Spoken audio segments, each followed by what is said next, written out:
afternoon, everyone. Hope you all doing good.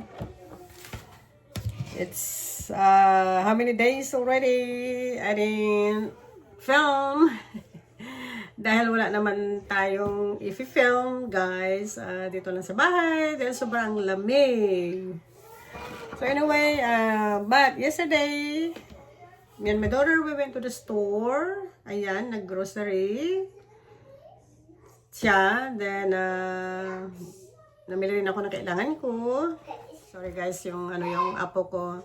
So, ito may nabili tayo na atin iluluto na namimiss ko na talagang kainin. Ayan guys, get prepared na natin. This is croaker na fish. Binili na rin sa Walmart. Frozen siya. Bali, $9.99 ang the whole bag. At saka 7 ang laman. So, ito ang 4, ipaksiw natin. So, ayan na guys, ilagyan natin ng garlic, ginger, red onions, and yan kung nakikita yung mga iba't ibang kulay na peppers. Then, nilagyan natin ng, of course, ng magic sarap para mas lalong masarap ang lasa. So, ito lang ngayon, lagyan na natin ng black pepper. Timplahin muna natin bago natin salang. Then, salt. Tapos, dadagdagan na lang natin mamaya kung kulang sa salt. So, ayan guys. Then, mag-a-add tayo ng tubig.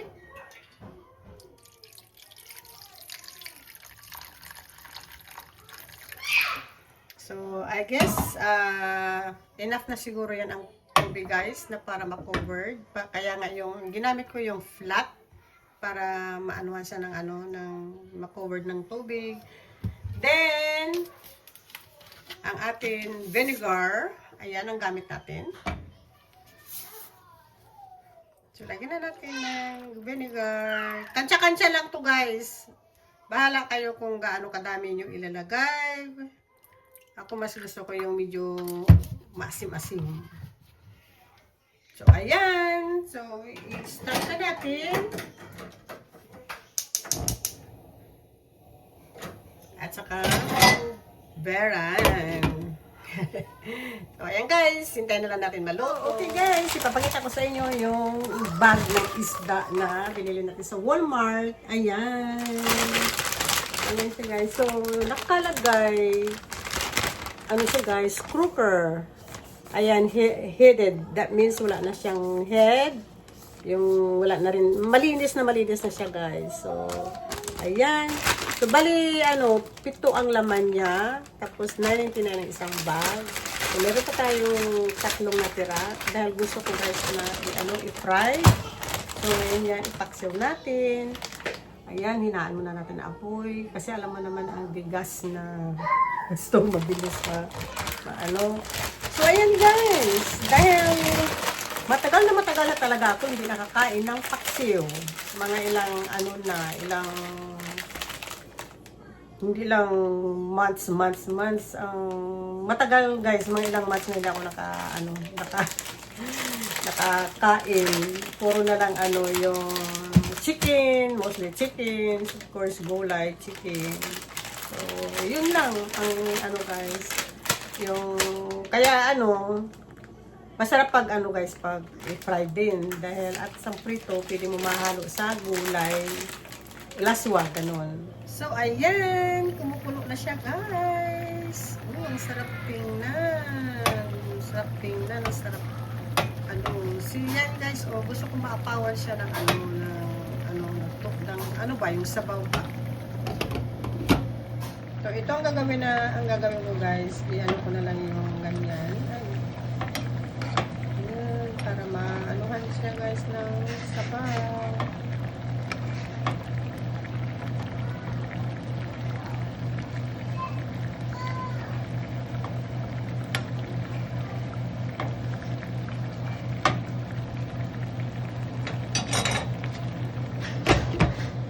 Ayan, ilagay na natin sa isang low. Okay, guys, ayan. Malapit malapit na siya maluto, parang luto na talaga. So, mag-a-add tayo ito guys ng olive oil. Lagyan natin ng konti. As more masarap. Okay, last natin na ilagay ang ating green onions. Yan. Luto na yan siya guys. Just go ahead, turn it off. Natikman na natin pala guys, okay na yung templa. Ang templa, it's really really good.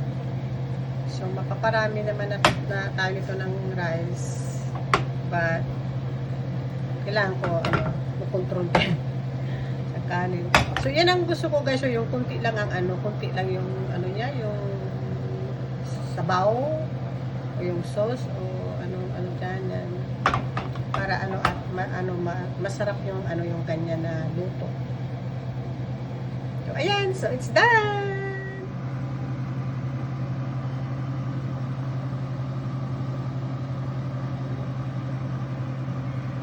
Okay guys, luto ng ating paksiw, ready na for mamaya, almost 12 o'clock at noon, lunch or dinner. So mamaya na ang kain ko sigurado dahil di pa ako tapos ng gawain. So, meron tayo ditong ribs. Ayan, yung natira ito nung nakaraan pa guys na linggo na nagluto ako ng sinigang sa anak ko. So, nag-iwan ako ng 3 dahil iluluto ko ngayon ng sinigang para sa kanya. So, ang gagawin natin, ikakat natin.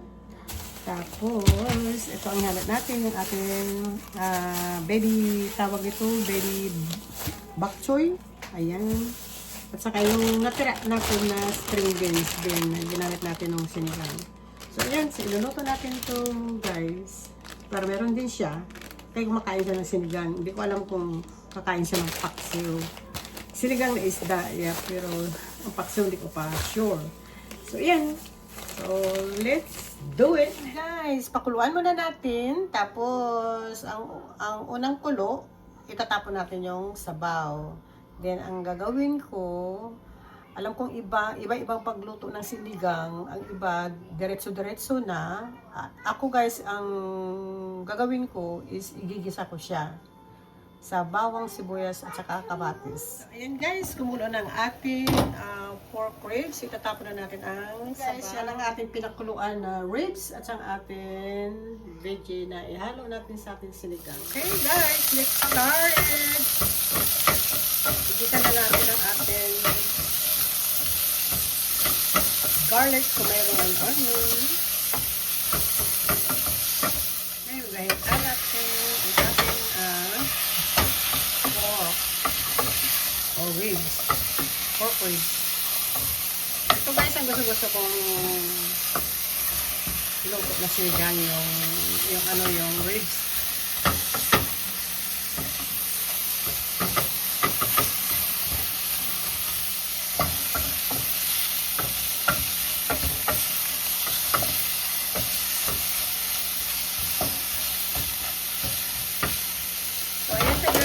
Go ahead and add water.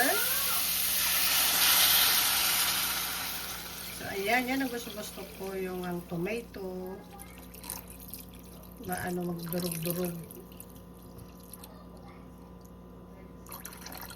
So, ayan. So, pagkawa na lang natin. Agad ako guys ng konting salt and then pepper. Kasi ang sinigang mix na kasi guys, may maasin na siya. So, konti lang. Then, black pepper. Ayan. So, ayan natin, kumulo. Ito pa lang guys, ang gagamitin natin na sinigang mix. Yung rosemary and chili. Ginamit namin to nung last time. Yung nagsinigang, pero marami kasi guys, so konti-konti lang ang nilalagay namin. So yun, itong gagamitin natin. Habang kumukulong ating sinigang, i-separate ko to guys ang ground beef para ma-freezer. Ito kasi mga pinamili ng anak ko, so i-separate natin. Kasi siya guys, dalawa. Bali family ito size. Gamit tayo ng gloves. Then, ano guys, later on, pagkatapos yan, meron pa kong dalawang buong chicken na hihiwain. I-separate din natin. Para kasi ano na yung parang nag-grocery na siya ng ano ano ba yung parang hindi na balik sa store. Yun. So, separate natin ito guys. Anak muna natin guys sa saran wrap.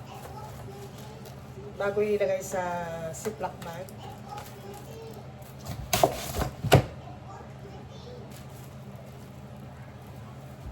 So, ayan siya guys. Tapos, ipasok natin sa ziploc bag. Ayan siya guys. Nakaano na sa ziploc bag. Yung ano lang yung yung quart size na lang ang ginamit ko. Kasi yung 1 gallon parang masyado naman malaki. Sayang lang yung yung ziploc bag. So, ito na guys. Ito lang guys ano to yung gallon size na na ziploc bag. Ano na lang natin, i-fold. Kasi ito kasi malagyan dito ng date. Ayan. I-fold na lang natin. Ayan guys. Guys, this is the next morning. Hindi ko na napakita yung sinigang ko kahapon nung naluto na. So anyway, yun ang kinain ng anak ko ng hapunan with cauliflower rice. Hindi siya kumain ng yung talagang rice, kundi yung cauliflower. Tapos, then, yan.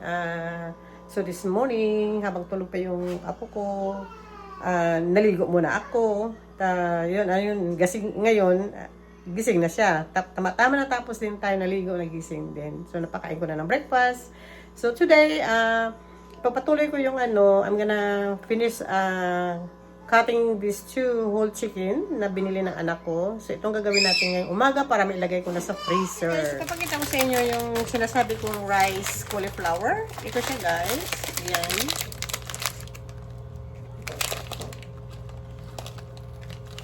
So, ano talaga siya, parang kanin siya pag talagang pag tinignan mo. Pero ano siya, guys, yung cauliflower na siguro nila ba? Yung tinatad. So, mag-try ako nito, tawag ito, kumain.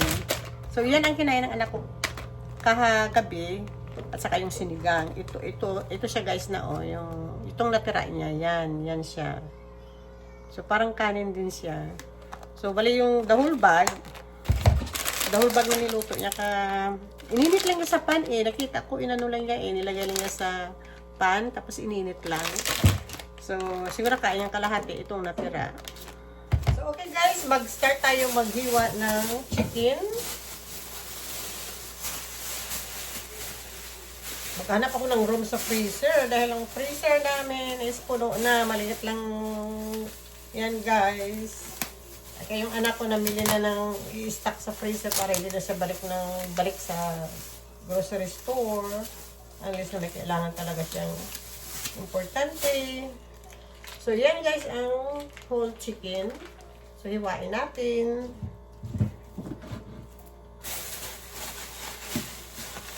Tapos ito yung isa. So, bali dalawa.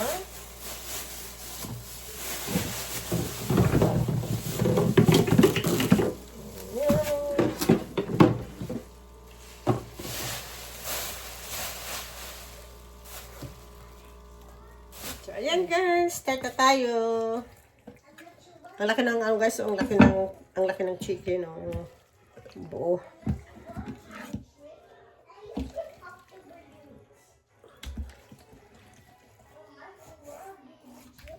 So kanya-kanya guys hiwa ng chicken. Hindi ko alam kung paano talaga ang right way sa pagkat ng buong chicken. Pero ako inuuna ko muna guys ang leg, yung quarter leg.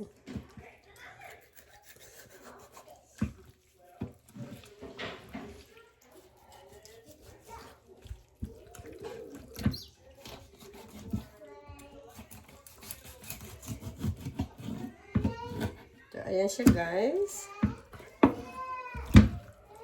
Then, tanggalin natin ang mga ano guys, ang mga, ayan yung apo ko na habang nanonood, gumagawa ng ingay. So, maririnig yung guys ang ano, yung background. So, ayan guys, tanggalan. Ang kailangan ko guys, tanggalin ang ano, yung skin kasi ang tawag nito, masyadong, ano, yung taba. Yan, oh. Para matapon natin. So, ayan, pagkatapos yan, guys.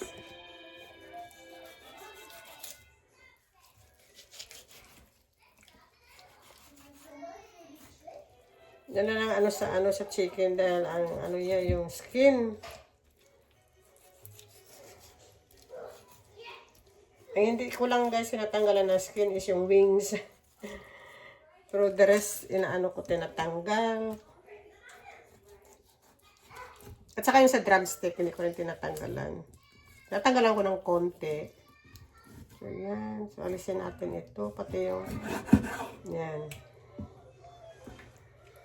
Hindi naman yung kakainin ng anak ko. So, yun. Pagkatapos, guys, ang wings ang next kong inaano. Okay. Yan.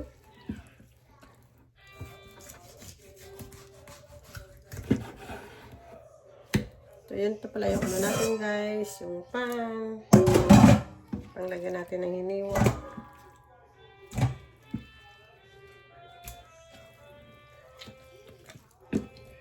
So, isi-separate ko dito ang chicken breast. Kasi yan naman ang kailangan niya. At saka yung ano guys, yung tawag nito, yung quarter leg.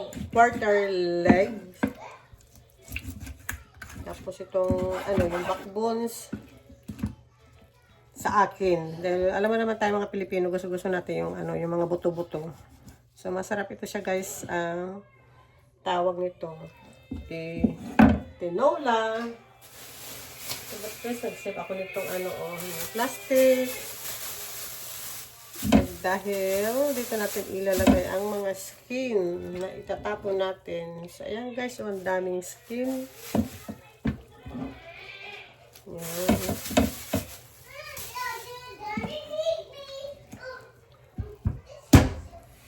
Mali pang pa. Hindi napunta sa gilid. Ayan.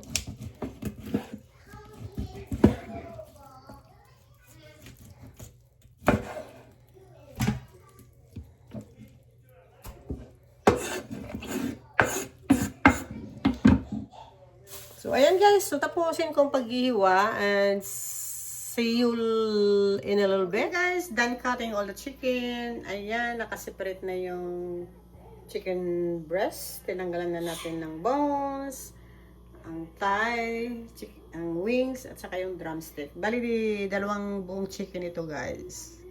Okay, so isiplak na natin. For finish, ayan, naka guys siya, individual.